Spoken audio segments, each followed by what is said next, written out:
Film diawali dengan Rini yang sedang menanyakan uang dari hasil penjualan album ibunya ke seorang produser musik. Lalu saat Rini kembali ke rumahnya, di sana ada nenek dan adik Rini yaitu Bondi dan Ian. Lalu Rini menanyakan ke ayahnya perihal keadaan ibunya yang sakit parah.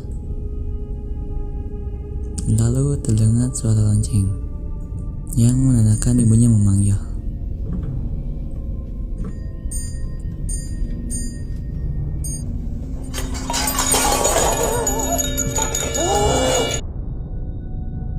Kemudian Shin berpindah ke Tony yang menjual motornya untuk biaya berobat ibunya.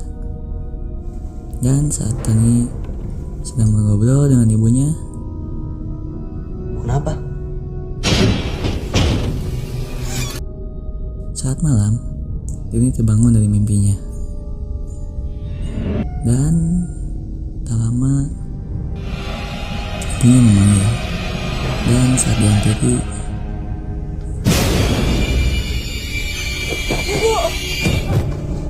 ibunya meninggal.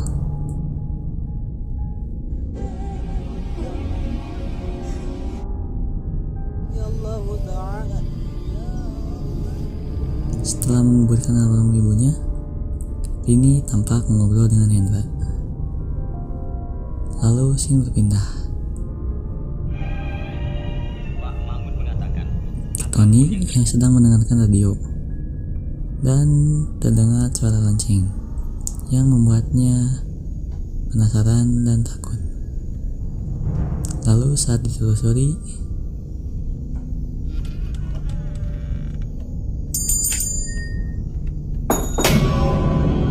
Tony yang takut langsung lari ke kamarnya dan berusaha tidur. Keesokan harinya, ayah mereka akan keluar kota untuk mengurus kepentingan keluarganya.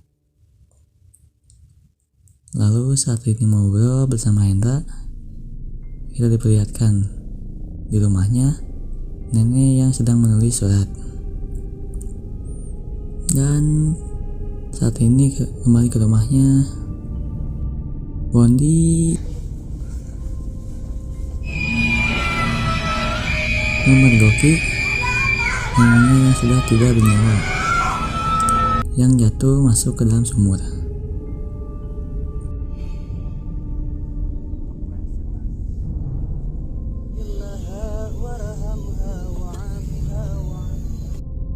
Semenjak kejadian itu, Tony menjadi shock berat. Lalu saat ini membaca surat dari almarhum neneknya, di situ tertulis bahwa nenek Rini harus meminta bantuan ke Pak Budiman. Dan saat sampai di tempat Pak Budiman langsung membaca surat tersebut. "Percaya ibu kamu berdoa bukan kepada Tuhan. Siapa? Iblis. Pak, Bapak bisa hubungi saya." Lalu memberikan ini sebuah buku yang menjelaskan bahwa almarhum ibunya pernah mengikuti kelompok sekte sesat pemuja setan agar dapat mempunyai keturunan. Dan saat sang anak berusia 7 tahun, anak tersebut akan dijemput oleh iblis untuk diambil. Rini yang mendengar hal tersebut nampak tidak percaya. Sampai dimana saat ini memasak untuk makan Ian,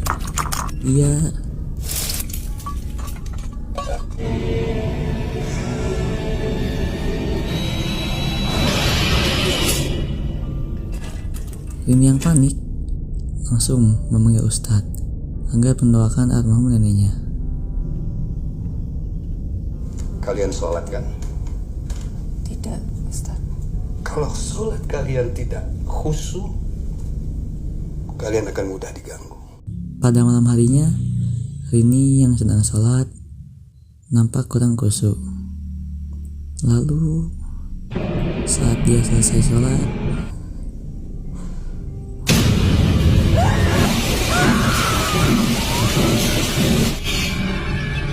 dan akhirnya mereka memilih untuk menginap di rumah Pak Ustadz dan ustadz tersebut memahaminya. Keesokan harinya, saat ini sedang mengobrol dengan Hendra, ada telepon dari Pak Budiman yang memintanya untuk mengambil surat untuk sambungan dari buku yang sebelumnya diberikan oleh Pak Budiman. Dan Hendra langsung berinisiatif untuk pergi mengambil buku tersebut. Saat sudah mengambil surat tersebut, Hendra langsung pulang.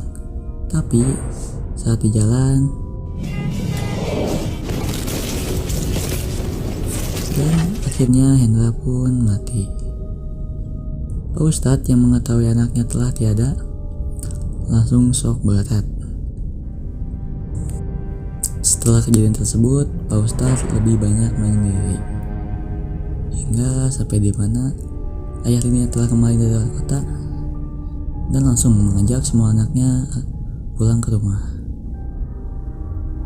Keesokan harinya, ayah ini menjelaskan bahwa kita akan pindah ke rumah yang baru dan akan merayakan ulang tahun Ian di rumah baru mereka. Setelah menunggu Pak Budiman yang akan datang menjemput mereka, datang Pak Ustadz yang meminta maaf, tetapi sampai jam 11 malam mobil Pak Budiman tak kunjung datang. Dan saat ini membaca surat dari Pak Budiman yang sebelumnya dibawa Hendra, dia baru tahu bahwa anak terakhir dari keluarganya adalah anak titisan iblis yang akan membawa mereka semua ke sang iblis.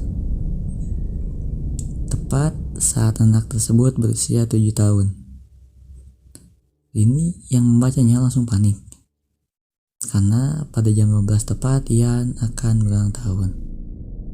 Ini langsung pergi menemui Tony yang sedang tertidur untuk membicarakan hal tersebut. Bukunya juga enggak, cuma Ian yang diganggu. Apa yang dikoreksi? Anak terakhir hasil pemujaan setan bukan diambil untuk dikorbankan, tapi mereka adalah titisan anak iblis. Lama terdengar suara lonceng yang membuat keduanya takut.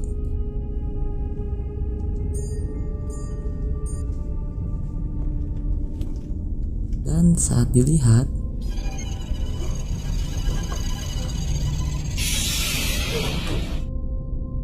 lalu saat Bondi terbangun, dia melihat Ian yang sedang berbicara sendiri. Dan kemudian Pak Ustadz yang baru terbangun, dia nampak terkejut. Dan saat dia melihat,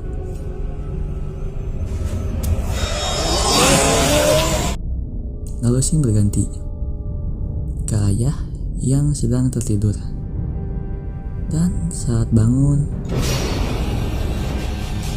ayah ini yang panik langsung pergi untuk menghampiri anak-anaknya. Dan saat mereka turun tangga, lalu mereka pergi menghampiri Bondi. Dan saat menghampiri Ian, alangkah terkejutnya mereka saat melihat rumah mereka sudah dikepung oleh ratusan pocong dan hantu-hantu lainnya. Mereka yang panik kembali ke rumah. Dan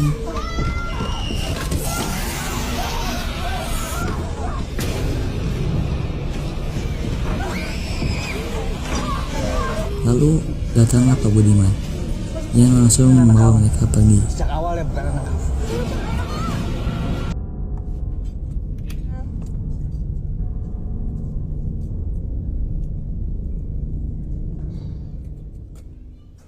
Dan film pun berakhir.